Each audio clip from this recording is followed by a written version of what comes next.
আমাদের জাতীয়করণের ঘোষণার জন্য এই 40 বছর ধরে এই জাতীয়করণের জন্য অনেক এই অনশন করছে। কেউ এই জাতীয়করণের ঘোষণা দেয় নাই, সবাই আশা ভরসা দিচ্ছে।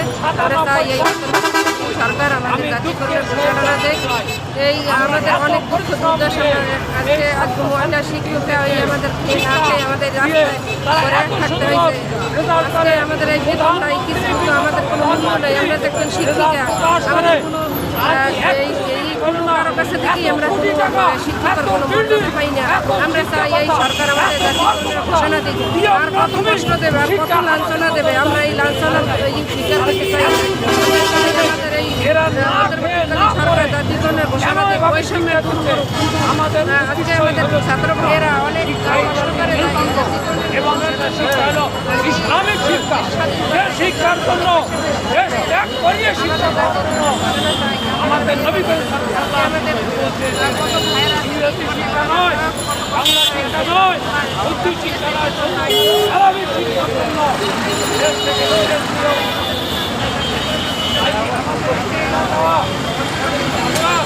আমাদের কি ভাগ্যের পরিহার এতটুকু চলমান থাকে না। আমরা সরকারের কোনো বাধা পাই না, আমরা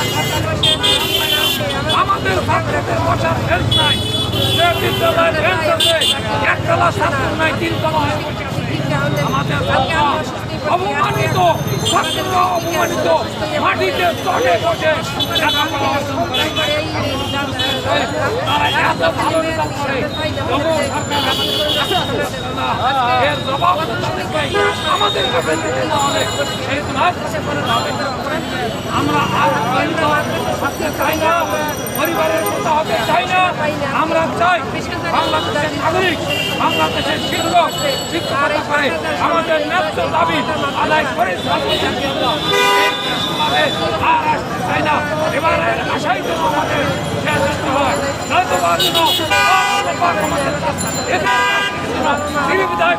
আপনারা কত সাল থেকে এই আন্দোলন শুরু করছেন?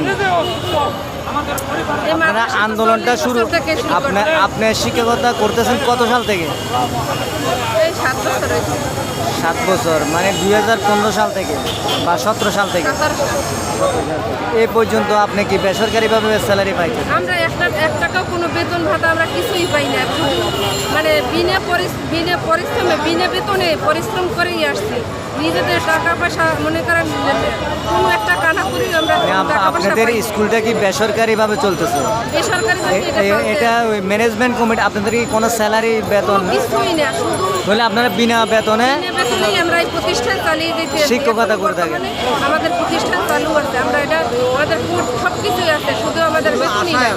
আশায় আছে আমাদের সরকারি আমরা মানে রেজিস্টার তো বই পাই, কিন্তু আমরা মানুষের কাছে মুখ দেখাতে পারি না। আমরা বলি যে আমরা সরকারিভাবে বই পাই, কিন্তু আমরা বেতন পাই না। আমরা তো কেমন সরকারি প্রতিষ্ঠান, আমরা কেমন মাদ্রাসা, অনেক কিছু বলে, আমরা মানুষের কাছে মুখ দেখাতে পারি না। আমাদের অনেক মন্তব্য করে, কিন্তু সেটা আমরা এখন আপনারা কি চান? আমরা চাই এই সরকার আমাদের জাতীয়করণের ঘোষণা না দিলে আমরা রাজপথ ছাড়ব না। আমাদের যদি জাতীয়করণের ঘোষণা না দেওয়া পর্যন্ত আমরা এই রাজপথেই থাকবো। সাথে আমাদের জীবন যদি দেওয়া লাগে তাও আমরা এটাই আমাদের দাবি যে আমাদের জাতীয়করণের। আপনারা ওই প্রস্তুতি নিয়ে আসছেন অনির্দিষ্টকালে অনশন ধর্মঘট? হ্যাঁ, ধর্মঘটের জন্যই আমরা আসছি। আমাদের যে জাতীয়করণের ঘোষণা দেখ আমরা এখানে বেশি দিন থাকতে চাই না। এখন আপনাদের কি এটা কি কোনো কমিটি আছে? হ্যাঁ আছে, কোনো কমিটি আছে? হ্যাঁ, আমাদের তো মহাসচিব আছে, চেয়ারম্যান আছে। আপনাদের মহাসচিবের নাম কি?